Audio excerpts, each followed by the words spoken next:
servido aqui nesses dias. O Senhor abençoe. Aleluia. Glória a Deus. Boa noite, igreja. Que bênção. Vamos lá então, eu quero compartilhar uma mensagem com vocês. Antes de iniciar essa mensagem, quero fazer uma oração. Peço que a igreja feche seus olhos, curve a sua cabeça. Vamos ter um minuto de oração. Senhor Deus, nós queremos te agradecer pela tua presença, tudo que o Senhor já fez nesse lugar. Podemos sentir aqui, ó Deus, o quão real é a tua presença nesse lugar. Que o Senhor continue se manifestando, que o Senhor fale aos nossos corações, que essa palavra caia numa boa terra, meu Pai, em nome de Jesus, amém. Queridos, o tema que eu quero compartilhar com vocês nessa noite é: desista de desistir. Então, esse é o tema que Deus tem falado comigo. E assim, irmãos, quantos aqui querem realizar seus sonhos? É só não desistir. Você que quer ter seu casamento restaurado, é só não desistir. Os jovens, quantos aqui querem se casar? Deixa eu ver. É só não desistir, ué. É só você não desistir, queridos. As pessoas não realizam o sonho porque desistem no meio do caminho. Por que as pessoas não completam a leitura bíblica? Porque desistem no meio do caminho. O pastor Carlos até brinca conosco, que ele fala assim: ó, o livro de Gênesis é o livro mais lido. Porque as pessoas começam a ler a palavra e depois vão desanimando no meio do caminho. Mas que o Senhor nos livre desse desânimo, dessa preguiça, em nome de Jesus. Amém? Então, queridos, é só não desistir. Uma vez eu ouvi uma entrevista de um senhor tinha mais de 100 anos, aí uma pessoa perguntou assim para ele: olha, conta para nós aí, qual que é o segredo para viver tanto assim? O senhor tem mais de 100 anos, aí ele respondeu na sua humildade, ele disse assim: é só não morrer antes, ué. Esse é o segredo. É só não morrer antes. É o que eu estou dizendo para vocês, irmãos. Você quer experimentar mais de Deus? É só não desistir, ué. Você quer ser um líder de célula? Só não desistir. Só você não desistir. Nós precisamos perseverar. Às vezes nós desistimos muito fácil das coisas. Nós abrimos mão muito fácil das coisas. Quando fica difícil, quando vem um problema grande, qual que é a tendência? Escolher a parte mais fácil. Não, queridos, quem quer experimentar coisa grande, vai ter problema. Vai ter umas barreiras para vencer. Você lembra lá da multiplicação dos pães e dos peixes? Quando os discípulos viram que é tanto de gente, o que eles falaram para Jesus? Jesus, manda embora, vai ficar com fome. Jesus falou assim: não, vai dar vocês de comer para eles. Ué. Olha só, queridos, o que era mais fácil naquele momento? Manda embora, manda embora. Você que é empresário aí, tem uma pessoa lá na sua empresa que está dando trabalho, não, manda embora. O que é mais fácil? Manda embora. Ou você pegar, lapidar, desenvolver, ensinar, gastar mais tempo, dar mais treinamento. O que é melhor? Porque às vezes ali, queridos, existe por trás daquela pessoa, tão problemática no início, um grande potencial. Pode ser o melhor funcionário da sua empresa que está ali, e você está simplesmente descartando. Por quê? Porque é mais fácil descartar, mandar embora. Mais fácil. Então muitas pessoas estão correndo os problemas, por isso elas desistem. Nós estamos aí iniciando mais um ano. Para muitos, né, um novo ano significa renovação de esperança, de uma nova vida. Mas todavia, entra ano e sai ano, as coisas continuam iguais, né? Às vezes as pessoas se frustram mais uma vez. Por quê?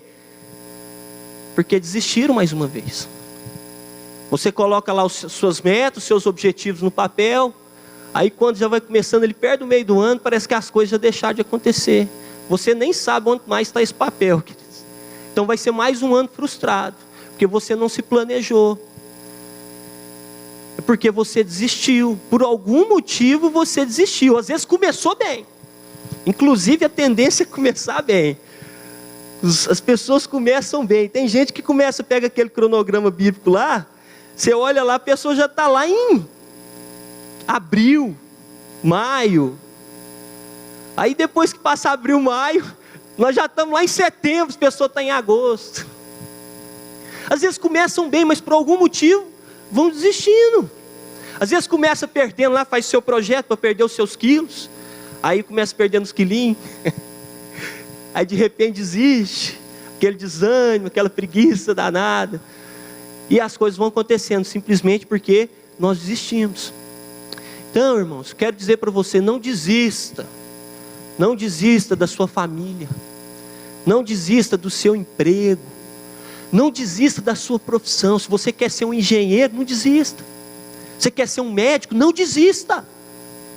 Não desista. Sabe, você quer ser o quê? Um advogado? Não desista. Vai até o fim. Se você for ver os grandes homens aí no meio secular, que tiveram sucesso na vida, grandes empresários, são pessoas que teve N fracassos. Pois você vai estuda a história lá, queridos. Vê quem foi Albert Einstein. Conhece a história dele, de Henry Ford, Walt Disney. Conhece um pouco sobre esses homens. Nós não temos tempo para falar sobre isso. Mas são pessoas que tiveram fracassos. São pessoas que foram chacotas na sua sala de aula. Tinha tudo para largar as coisas, mas não desistiram. Não desistiram. Então, queridos, não desista dos seus sonhos. Não desista da sua própria vida. Não desista de você. Porque a vitória pertence àqueles que nunca desistem. Amém? Então, a vitória pertence àqueles que nunca desistem. Quero ler Números capítulo 13 com vocês. Quero ler esse texto, esse capítulo. Vou dividir em 3 partes para ficar fácil a compreensão. A partir do verso 1, Lucas capítulo 13, Números capítulo 13, diz aqui, a partir do verso 1, que disse o Senhor a Moisés, uma ordem de Deus: envia homens que espiem a terra de Canaã, que eu hei de dar aos filhos de Israel. De cada tribo de seus pais enviareis um homem, sendo cada qual príncipe entre eles. Então não era qualquer um, queridos, príncipes.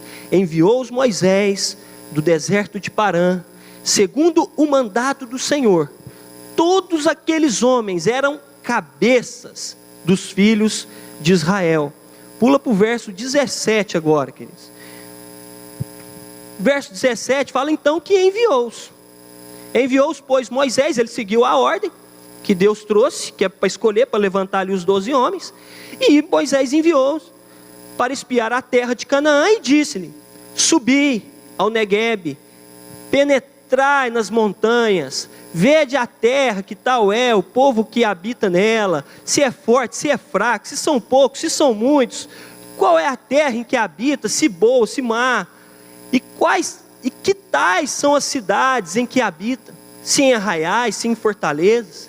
Também qual é a terra, se fértil ou estéril, se nela há matas ou não. Tende ânimo e trazei do fruto da terra. Eram aqueles dias os dias das primícias das uvas.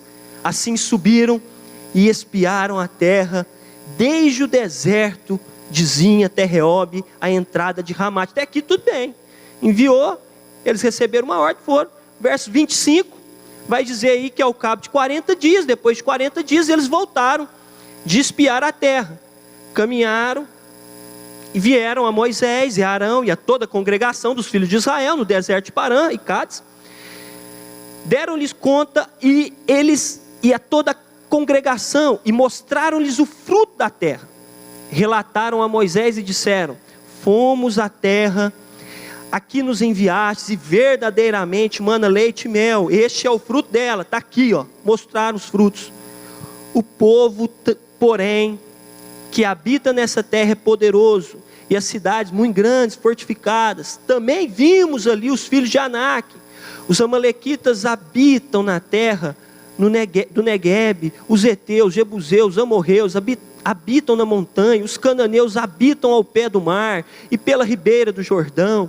Então Caleb, incomodado com aquela situação toda, porque ele foi lá espiar também, ele fez calar o povo perante Moisés e disse assim: eia, subamos, possuamos a terra, porque certamente prevaleceremos contra ela. Porém, os homens que com ele tinham subido disseram: não poderemos subir contra aquele povo, porque é mais forte do que nós. Diante dos filhos de Israel, infamaram a terra que havia espiado, dizendo: a terra pelo meio da qual passamos a espiar é terra que devora os seus moradores, e todo o povo que vimos nela são homens de grande estatura. Também vimos ali gigantes, os filhos de Anak, são descendentes de gigantes, e éramos aos nossos próprios olhos como gafanhotos, e assim também o éramos aos seus olhos. Queridos, até aqui, capítulo 13 de Números. Aqui nós dividimos em 3 partes, pulei alguns versículos, porque no começo ele envia 12 homens, levanta aí cabeça, príncipe, homem preparado. Você vai escolher um de cada tribo, e nós vamos enviar para espiar a terra. Moisés faz conforme a palavra do Senhor. Eles são enviados, mas eles são enviados não de qualquer jeito, com uma orientação. Eles falam assim: olha, eu quero que vocês vão, mas vocês vão observar a terra. Eu quero que vocês conheçam ali o território, o povo que habita nela, se são fortes ou se são fracos, se são poucos ou se são muitos, se a terra é boa ou é uma terra má, se eles habitam em arraiais ou se eles habitam em fortaleza. Vocês vão ver se é uma terra fértil ou se é uma terra estéril. Então, traga frutos também. Então aqueles homens saíram daquele lugar com uma demanda, com uma missão, com uma palavra que vem de Deus. E eles foram. E a Bíblia diz que depois de 40 dias, eles retornaram. Foram os 12, porém na hora de entregar o relatório, dividiu em 2 partes. 10 pessoas pensavam de um jeito, 2 pessoas pensavam de outro. Foi dividido. 10 pessoas, eles chegaram, se apresentaram, colocaram os frutos lá. Eram frutos grandes. E eles falaram: olha, realmente é boa, a terra mana leite e mel. Ó, do jeitinho que você falou. Porém, esse porém matou. Ele falou assim: porém, quem habita lá são gigantes. Eles são fortes demais. É impossível nós tomarmos aquela terra. Eles estão tão bem ali. Tem gente ali perto do mar, tem gente nas montanhas. É um exército muito poderoso. Nós não podemos com eles. Esse foi o relatório, queridos. Aquilo incomodou tanto Caleb que ele deu um grito: não, nós vamos. Então, enquanto uns ali estavam se apegando na razão, e tinha ali 2 que se apegaram na fé, porque Deus prometeu. Deus prometeu aquela terra. E se Deus prometeu, queridos, ainda que com os olhos deles eles não conseguiam ver nada, não sei se vai acontecer, que jeito que isso vai acontecer. Eles pensavam: gente, não sei como, mas nós vamos vencer, porque Deus prometeu. Deus prometeu, irmãos. Quando Deus promete, acabou. Acabou, as promessas de Deus vão se cumprir, ponto final. Ele não é homem para mentir, nem filho do homem para que se arrependa. Então Deus prometeu aqui, e eles entenderam isso. E aqueles homens falaram assim: não, nós não vamos, realmente não tem como, não tem condições de nós nos apresentarmos, porque nós somos como gafanhotos aos olhos deles. Então, queridos, a terra de Canaã, embora ela tenha sido prometida, ela precisava ser conquistada. E assim acontece com as promessas de Deus na nossa vida. Nós precisamos conquistar. Deus prometeu, agora a nossa parte é tomar posse. Queridos, o interessante é que tinha gente lá já. Então assim, se você não tomar posse da sua família, irmão, o inimigo vai tomar. Se você não cuidar de seus filhos, o mundo vai cuidar. Já tinha gente lá. Então eu fico vendo assim, aqueles homens recuando, mesmo com a promessa de Deus, porque a maior batalha daquele povo, daqueles 10, não eram os inimigos, mas era a sua própria mentalidade. Não eram os gigantes, a maior batalha, era a sua própria mentalidade. Era aqui, ó, eles estavam sendo vencidos aqui, ó. E às vezes, queridos, nós somos os nossos maiores inimigos. Às vezes nós mesmos somos os nossos maiores adversários. E aqui ficou claro para nós que 10 desistiram, mas 2 desistiram de desistir. De que lado nós estamos? Nós estamos do lado daqueles que desistem? Ou nessa noite eu vou tomar uma decisão: eu vou desistir de desistir. Eu desisto de desistir.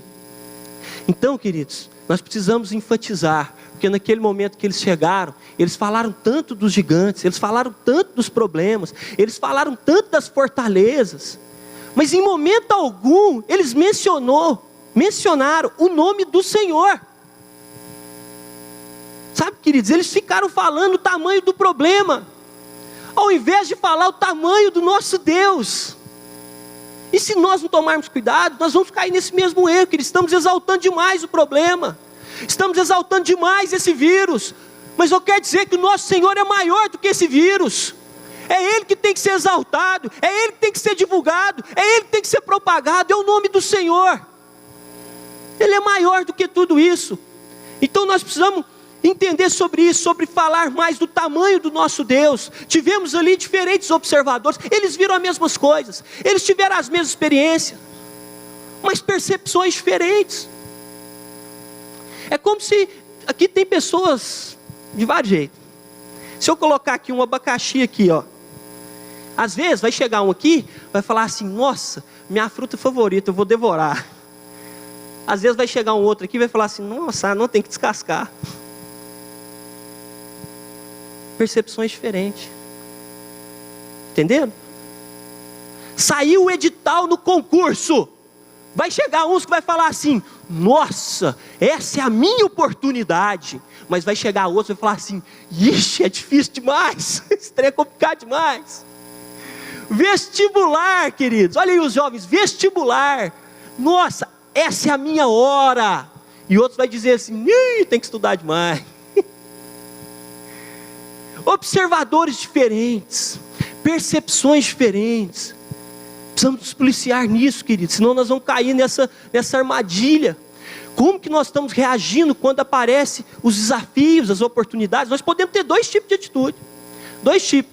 Ou eu posso ver o desafio como uma carga, um peso, um fardo pesado, complicado demais.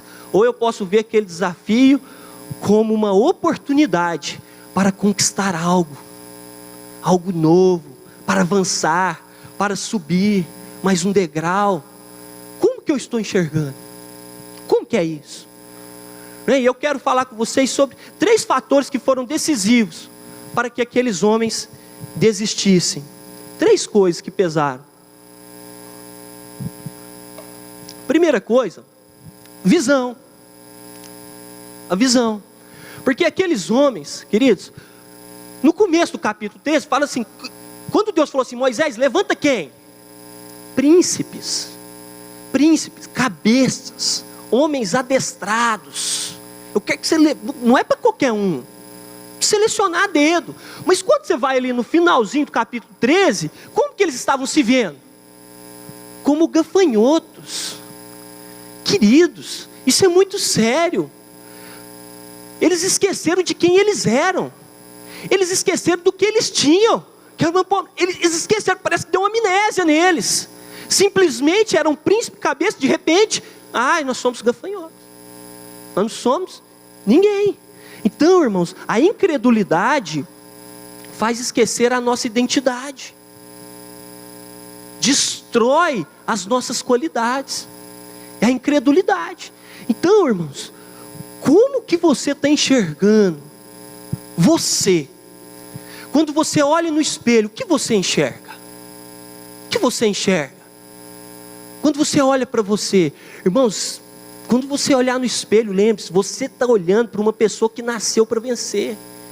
Você está olhando para uma pessoa que nasceu para dar certo. Você está olhando para uma pessoa que nasceu para adorar a Deus, para uma pessoa que vai fazer a diferença. Você está olhando para um conquistador, para um campeão, para aquele que nasceu para vencer. É isso. Como que você se enxerga? Você é filho de Deus. Filho de Deus. Como que é a sua visão? A visão, aquilo que eles viram foi determinante para que eles desistissem. E muitas vezes nós desistimos porque esquecemos de quem nós somos. Esquecemos da nossa identidade. Esquecemos do nosso DNA. Esquecemos de onde nós saímos. O que nós éramos antes. Por isso muitas vezes nós desistimos. Eles esqueceram do que eles tinham. Queridos, nunca esqueça do que você tem. Nunca esqueça. Não reclame. Não reclame daquilo que você tem, porque isso que você tem, um dia você orou para ter e hoje você tem. Por isso não reclame da sua casa, não reclame do seu automóvel, não reclame da sua família, não reclame da sua saúde. Não reclame do seu trabalho. Pare de reclamar e comece a agradecer pelo que você tem. Você está ali naquele lugar, pensa que ingratidão é essa, falar mal do trabalho, da empresa que você trabalha, ela que coloca o pão dentro da sua casa, você falando mal. Então nós não podemos reclamar, não esquecer daquilo que nós temos, irmãos. Existe um poeta chamado Olavo Bilac.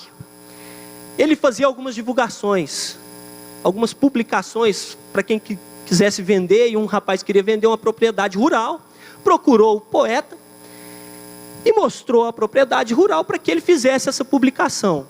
Então, aquele homem, um poeta renomado, olhou, observou, e então ele descreveu da seguinte forma: vende-se encantadora propriedade, onde cantam os pássaros ao amanhecer, com um extenso arvoredo, cortada por cristalinas e marejantes águas de um ribeiro. A casa, banhada pelo sol nascente, oferece a sombra tranquila das tardes na varanda. Então ele entregou para o dono, para que ele pudesse divulgar.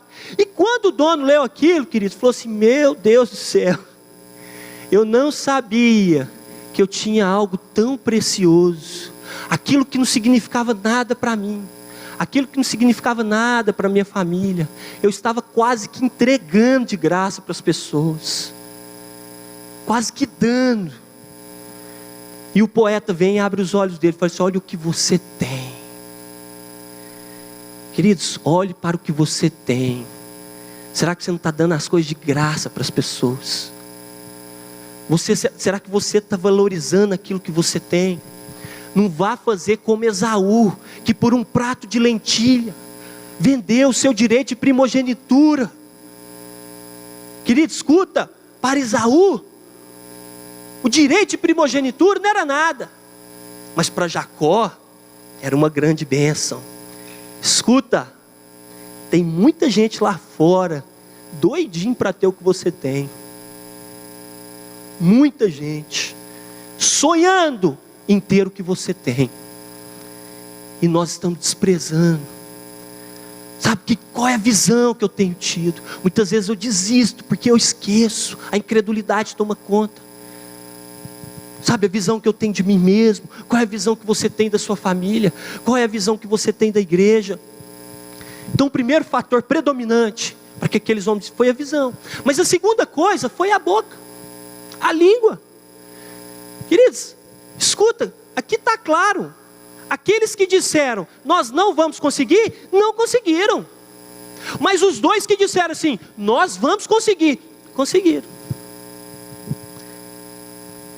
Nós já falamos tanto isso aqui na igreja, há poder nas nossas palavras, aquilo que eu profetizo. O que nós estamos fazendo aqui, quando o pastor Elton junta essas bandeiras, joelho e começa a clamar, ele não está brincando de intercessão, ele não está brincando de igreja não, porque quando ele declara, algo acontece no mundo espiritual. Nós estamos orando, intercedendo, a sua voz, a sua boca, é boca profética.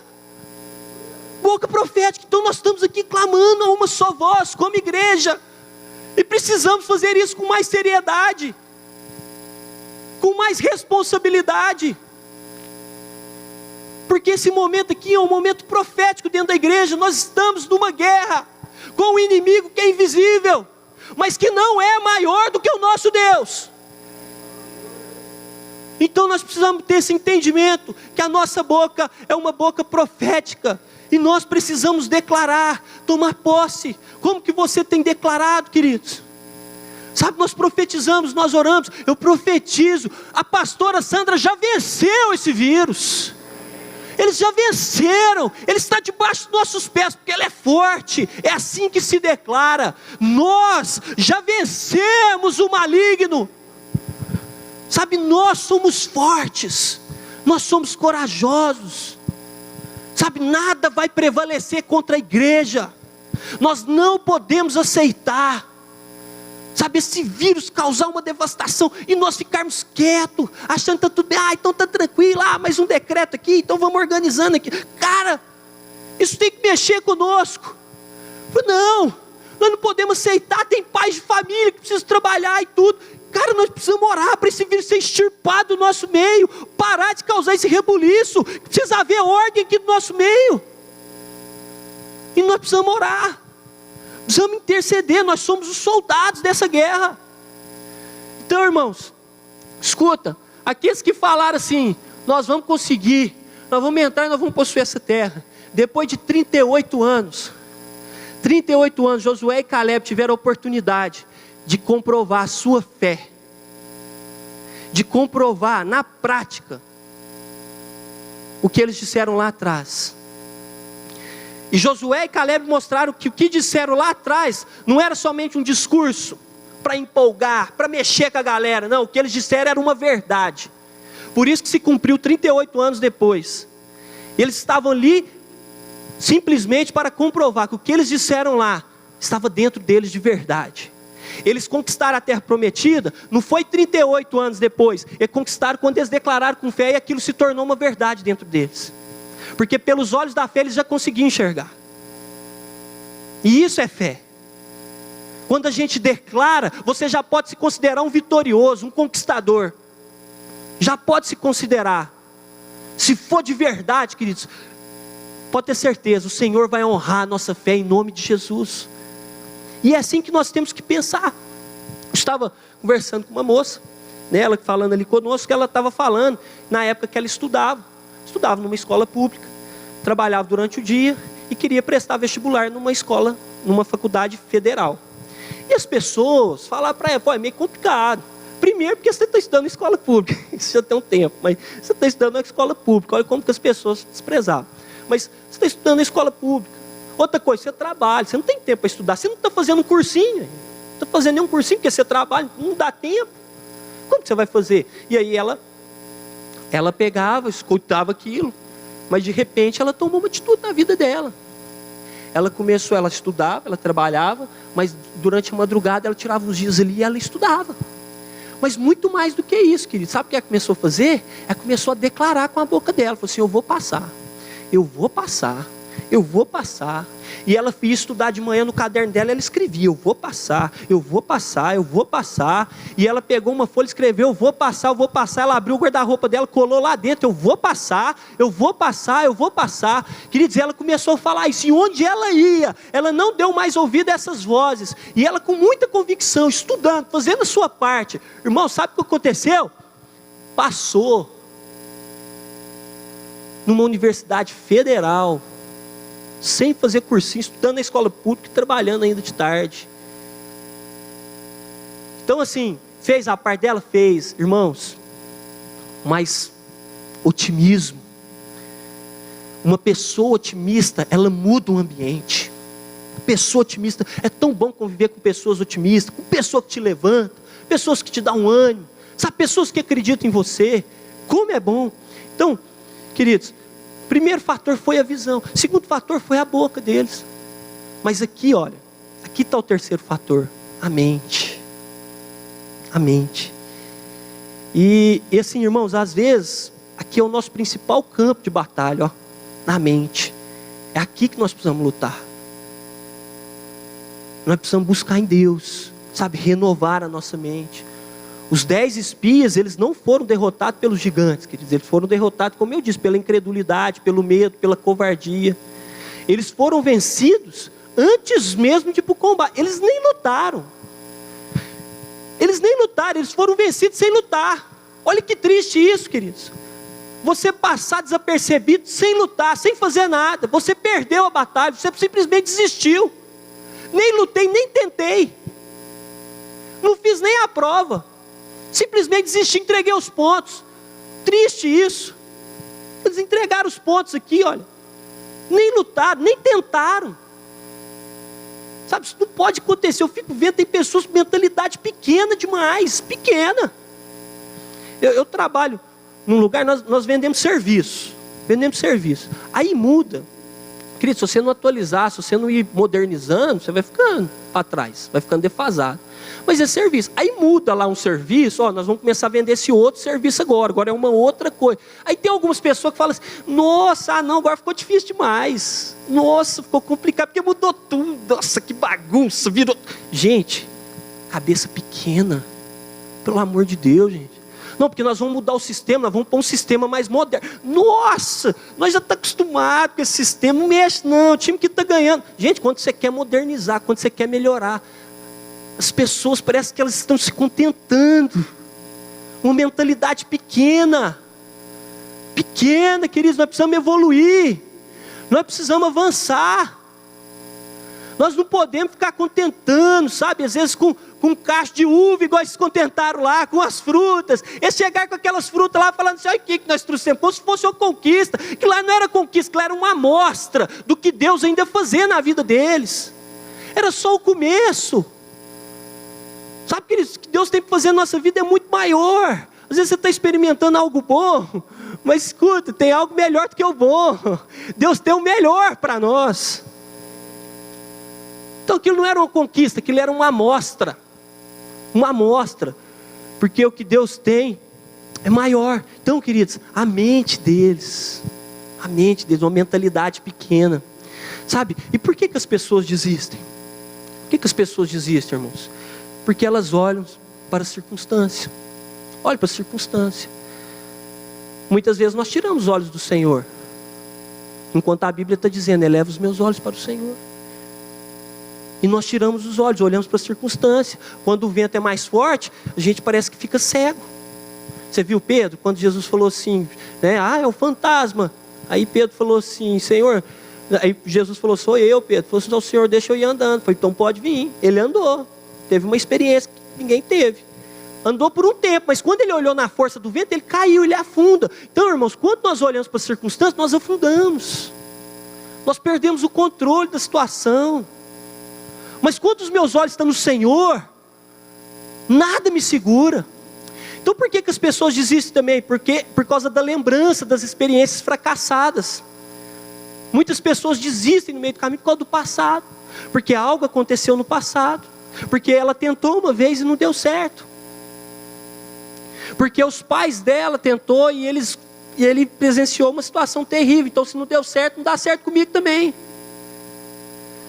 Sabe, às vezes uma experiência ruim. Esse povo, eles estavam no Egito. Então no Egito eles eram massacrados. Então quando eles chegaram diante de uma situação dessa, não dá certo não, nós somos escravos. Eu sei que... Então, assim, sabe, o passado tem feito as pessoas desistirem, queridos. O Egito ainda estava dentro delas, mesmo que o corpo delas não estava mais lá no Egito. Então nós precisamos viver, sabe, um novo tempo. Entender, irmãos, não deixe o passado estragar o seu presente e roubar o seu futuro. Vou repetir para você, não deixe o passado estragar o seu presente e roubar o seu futuro. Sabe, porque Deus tem algo novo para nós. Sabe, não é porque que não deu certo, que não vai dar certo nunca mais.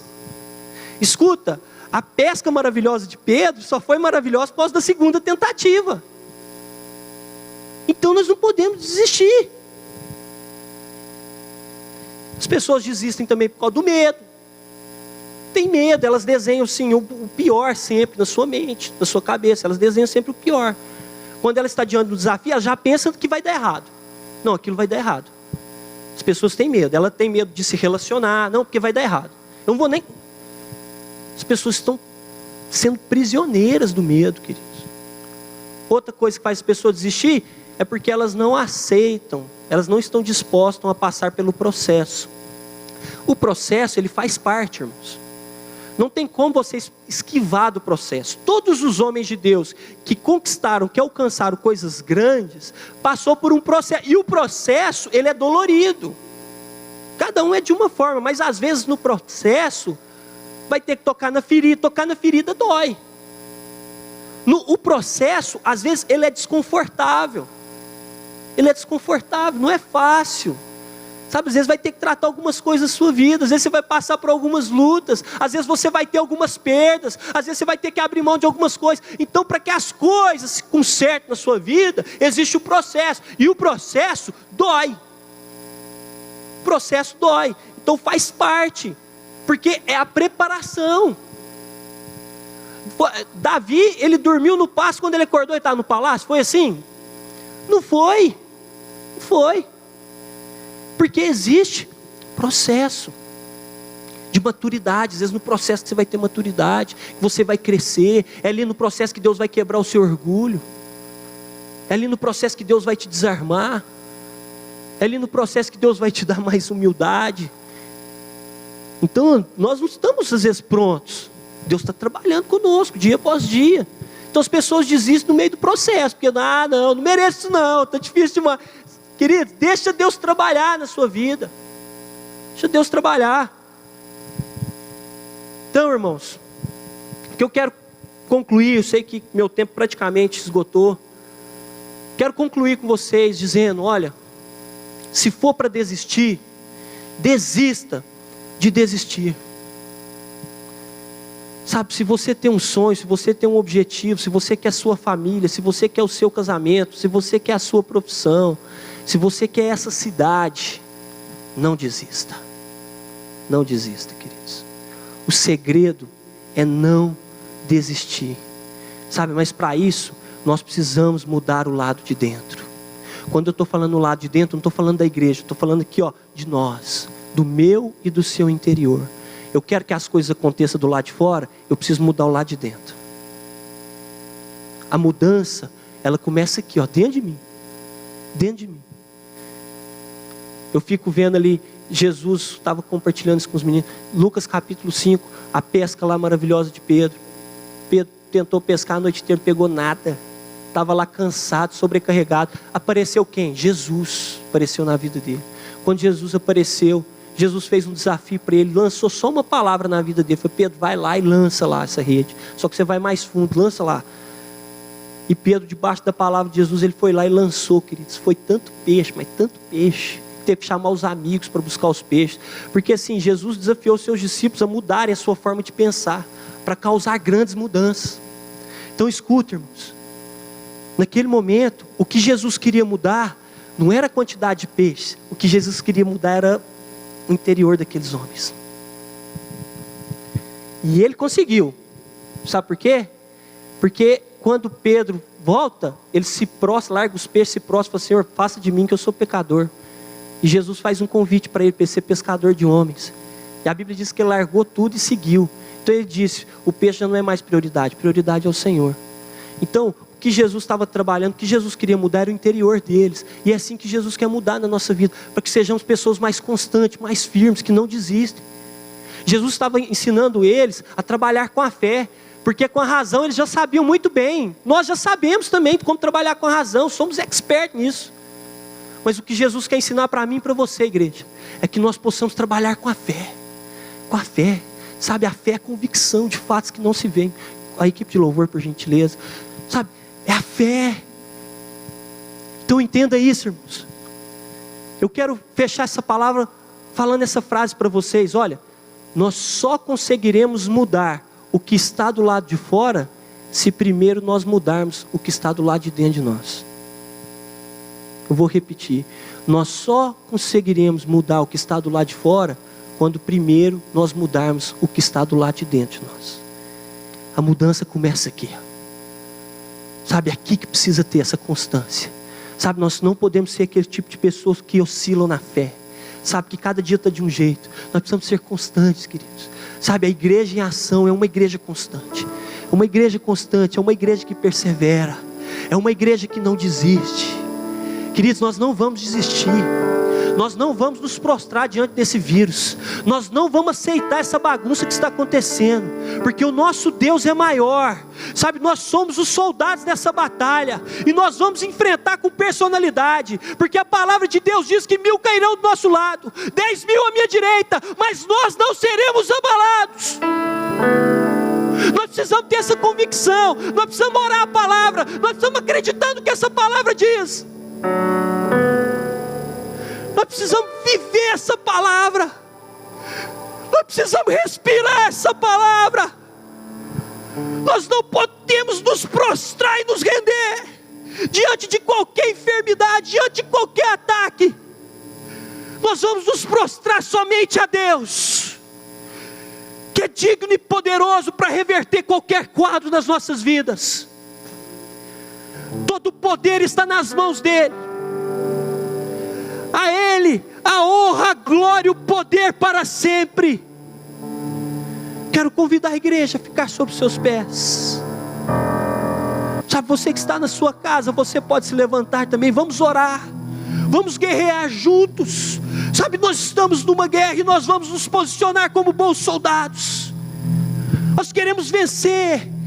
Se tiver uma canção de guerra, queridos, porque esse é o momento que nós vamos guerrear, nós vamos interceder como igreja. Sabe, nós precisamos vencer com a oração, é com os nossos joelhos, é a arma que nós temos, é os nossos joelhos. Nós vamos nos prostrar, nós vamos declarar que a vitória está no Senhor. Nós vamos declarar que o Senhor é maior, que o Senhor é soberano. Por isso agora nós vamos ministrar uma canção de guerra.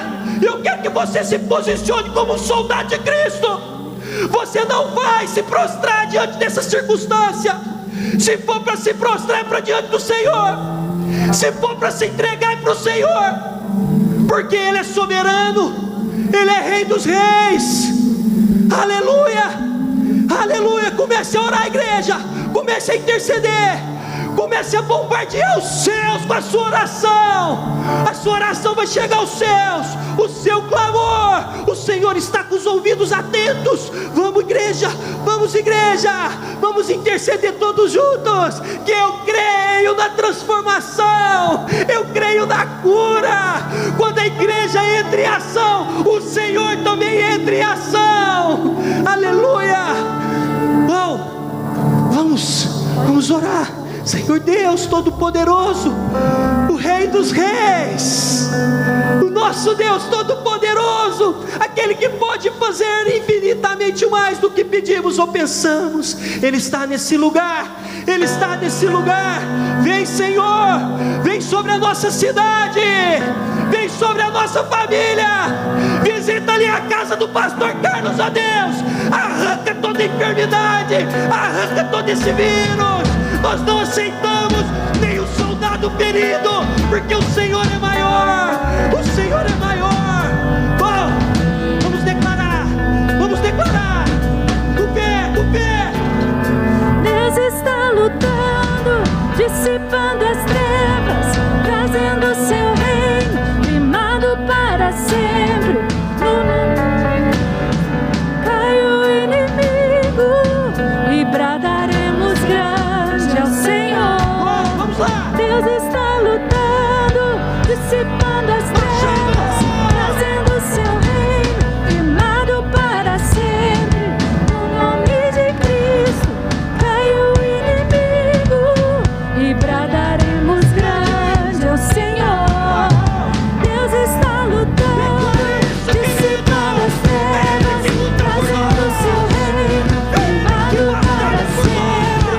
No nome de Cristo, cai o inimigo e bradaremos grande ao Senhor. Deus está lutando, dissipando as trevas, trazendo o seu reino, firmado para sempre. No nome de Cristo, cai o inimigo e bradaremos grande ao Senhor. Viverei, não morrerei, com minha voz exaltarei.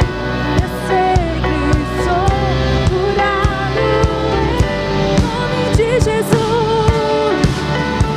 Aleluia. Viverei, não morrerei.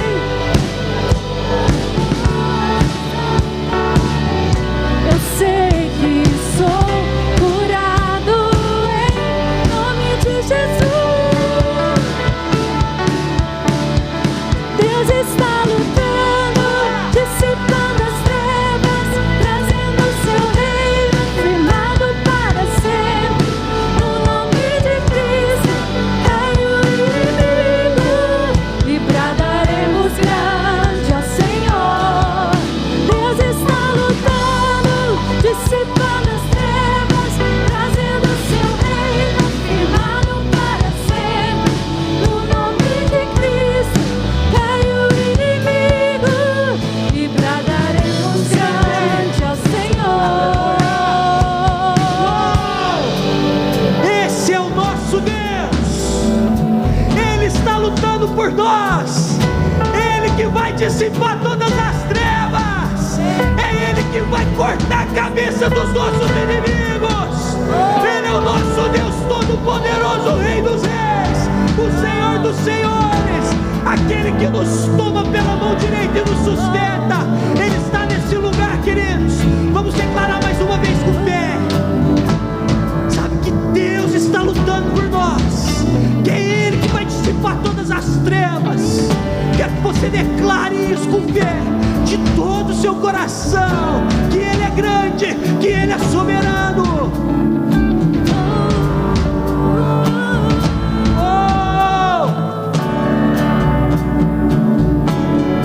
Deus está lutando, dissipando as trevas, trazendo o seu reino, firmado para sempre. No nome de Cristo, cai o inimigo e bradaremos grande é o Senhor. Deus está lutando, dissipando as trevas, trazendo o seu reino, firmado para sempre. No nome de Cristo, cai o inimigo e bradaremos grande é o Senhor. Deus está lutando, dissipando as trevas, trazendo o seu reino, firmado para sempre. No nome de Cristo, cai o inimigo e bradaremos grande é o Senhor. Glória a Deus. Queridos, se você crê que o Senhor já nos deu a vitória, faça alguma coisa. Ele é o nosso Deus. Ele é o nosso Deus. Aleluia. Aleluia. Glória a Deus, queridos. Você vai virar aí pro seu irmão do seu lado, vai se despedir dele e vai dizer assim: nós vamos vencer em nome de Jesus, amém? Deus te abençoe, te guarde. Obrigado você, da sua casa. Glória a Deus.